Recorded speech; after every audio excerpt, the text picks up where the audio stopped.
مساء الخير. التاريخ مادة دمها تقيل، وده يمكن راجع لأسباب كتيرة، أولها إن إحنا أوقات في تعبيرات أو اصطلاحات بنفهمها إنها مش واضحة بالنسبة لنا. على سبيل المثال في مصر القديمة، خصوصا هنا في القناة هتكلم عن ثلاث تعبيرات. أول تعبير اللي هو الدولة، تسمع الدولة القديمة.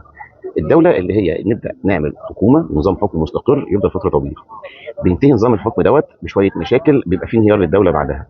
بعد الانهيار ده بنمر بفترة عدم استقرار بنسميها عدم عصر اضمحلال أو عصر انتقال، انترميديت بيريد.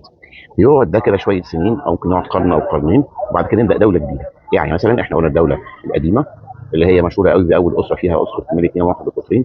الدوله القديمه 30 قرن قبل الميلاد، يعني 3000 قبل الميلاد.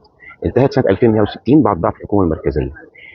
بعد كده دخلنا في عصر الانتقال الاول او الاضمحلال الاول. بعد كده دخلنا على الدوله الوسطى. ملك اسمه منتحوت بن محبط. الملك دوت هو قدر يرجع نظام الدوله زي الاول تاني. فضلنا كده ماشيين كويس لحد 1700 قبل الميلاد لما انتهت الدوله الوسطى وبدانا الدوله الحديثه. طب ايه اللي حصل في نهايه الدوله الوسطى؟